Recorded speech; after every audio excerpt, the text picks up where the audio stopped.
हरिहर काका।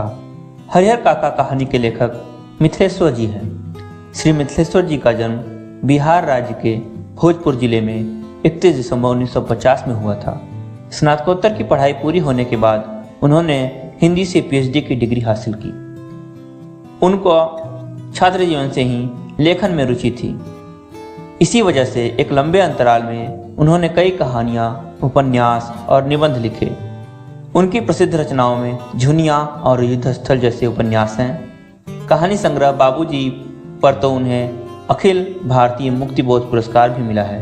उनके द्वारा लिखे गए अन्य कहानी संग्रह में बंद रास्तों के बीच, मेघना का निर्णय, जमुनी इत्यादि बहुत प्रसिद्ध हैं। मिथिलेश्वर जी की कई कहानियाँ और उपन्यास विभिन्न देशी और विदेशी भाषाओं में अनुवादित हो चुके हैं। मिथिलेश्वर जी आरा बिहार के एडी कॉलेज में हिंदी विभाग के प्राध्यापक हैं। हरिहर काका कहानी के माध्यम से मिथिलेश्वर जी समाज में बदलते हुए मूल्यों पर प्रहार करते हैं। हरिहर काका विधुर हैं। उनकी जमीन का कोई वारिस नहीं है। घर में अपमानित होने पर गांव के महंत हरिहर काका को ठाकुरबाड़ी ले जाते हैं। हरिहर काका की इन्हीं परिस्थितियों पर आधारित इस कहानी में लेखक मिथिलेश्वर जी ने बनते बिगड़ते रिश्तों को बड़ी बखूबी से वर्णित किया है। हरिहर काका। इस कहानी में मिथिलेश्वर जी ने हरिहर काका से अपने आत्मीय संबंध के बारे में बताया है। हरिहर काका लेखक के पड़ोसी थे। वे विधुर थे और उनके बाल बच्चे नहीं थे। बचपन में हरिहर काका ने लेखक को एक पिता से ज्यादा स्नेह दिया था। इतना ही नहीं, काका लेखक को अपने कंधे पर बैठाकर गांव में घुमाया करते थे। बड़े होने पर लेखक और काका का रिश्ता एक घनिष्ठ मित्र के जैसा हो गया था। हरिहर काका लेखक से अपनी हर बात साझा करते थे। मिथिलेश्वर जी अपने गांव के बारे में बताते हैं। पूर्व दिशा में स्थित ठाकुरबाड़ी इस गांव का पूजा स्थल है। यह गांव के महत्वपूर्ण स्थानों में से एक स्थान है। गांव के लोग सीधे साधे हैं और ईश्वर पर विश्वास करने वाले हैं। लोगों की ठाकुर जी के मंदिर पर बहुत ज़्यादा श्रद्धा और विश्वास है। इसी श्रद्धा और विश्वास की वजह से ही ठाकुरबाड़ी गांव की पहचान बन गया। आसपास के कई गांवों के लोग अपनी अपनी समस्याओं के समाधान के लिए ठाकुरबाड़ी में मन्नतें मांगा करते थे। सफलता मिलने पर अपनी सामर्थ्य के अनुसार चढ़ावा और दान किया करते थे। इसी के चलते ठाकुरबाड़ी में कभी किसी वस्तु की कमी नहीं हुई।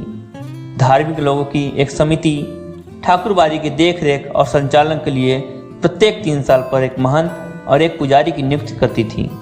हरिहर काका को भी ठाकुरबाड़ी जाना बहुत पसंद था, पर कुछ ऐसा हुआ कि उनका मन ठाकुरबाड़ी से विरक्त हो गया। क्या हुआ, यह जानने के लिए लेखक पहले हरिहर काका के बारे में विस्तार से बताते हैं।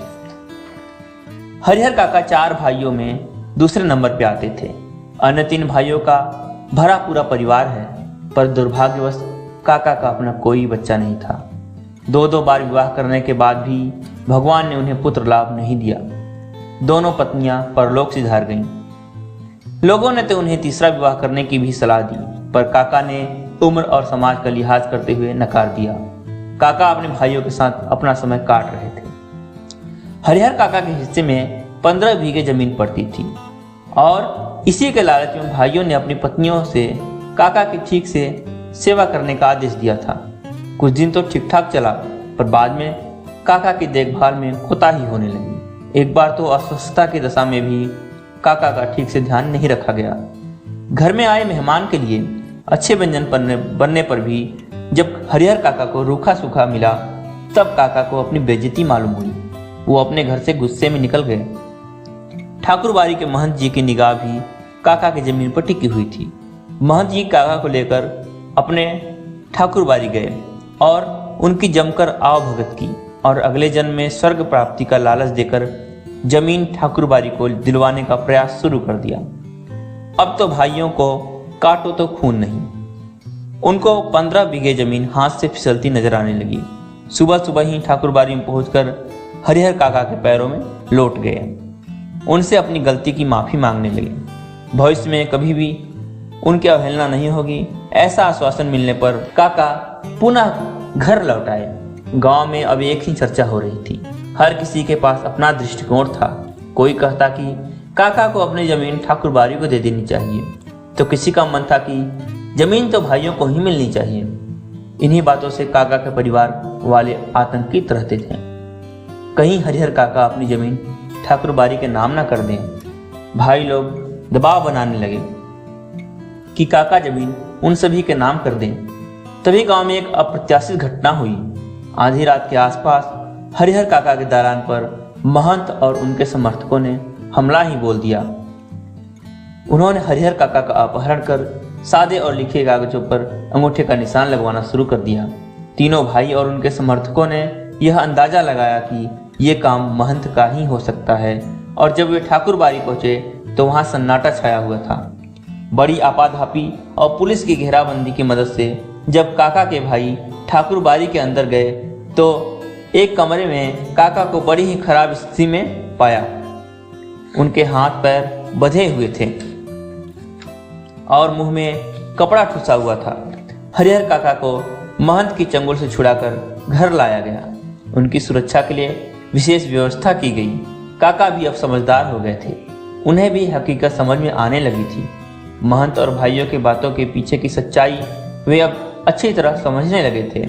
उन्होंने यह फैसला कर लिया कि अपने जीते जी न तो महंत को अपनी जायदाद लिखेंगे, न ही अपने भाइयों के नाम। उन्हें अपने बुढ़ापे की चिंता होने लगी थी। कुछ ही दिनों बाद हरिहर काका के भाइयों ने काका पर दबाव डालना शुरू कर दिया कि वे जमीन परिवार के सदस्यों के नाम कर दें। न मानने पर भाइयों ने हथियार उठा लिया।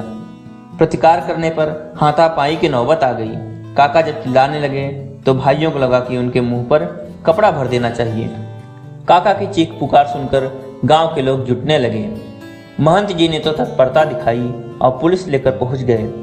काका के साथ मारपीट किया गया था और कागजों पर अंगूठे के निशान ले लिए गए। हरिहर काका इस मारपीट से काफी घायल हो गए थे। उनकी पीठ, माथे और पैरों पर जख्मों के निशान पड़ गए थे। वे अचानक गिरकर बेहोश हो गए थे। हरिहर काका को अपने सगे भाइयों और ठाकुर बारी के महंत में कोई फर्क नजर नहीं आ रहा था। काका को दोनों ही तरफ से तकलीफ और हिंसा ही मिली थी। भले ही उनका उद्देश्य अलग अलग हो, पर लालच की भावना ही मुख्य थी। हरिहर काका घुट घुट कर जिंदगी नहीं जीना चाहते थे। इसी सोच के चलते काका ने घुटन की जिंदगी से मृत्यु को अच्छा समझा। वे मृत्यु को गले लगाने के लिए तैयार हो गए। जब काका के संबंध दोनों ही पक्षों से खराब हो गए तो एक नेता टाइप के व्यक्ति ने यह सुझाव दिया कि गांव में हरिहर उच्च विद्यालय खोल दिया जाए। पर अब हरिहर काका मानो शून्य से हो गए थे। उन पर अब कोई भी रंग चढ़ने वाला नहीं था। पूरे गांव में अफवाहों का जोर है, जितने लोग उतनी बातें। पर हरिहर काका इन बातों से परोक्ष अपनी जिंदगी के दिन काट रहे हैं। वहीं पर पुलिस के जवान काका के पैसे पर भोग कर रहे हैं। तो बच्चों, आपको यह कहानी कैसी लगी हमें ज़रूर बताइएगा। मिलेंगे अगली कक्षा में, तब तक के लिए धन्यवाद।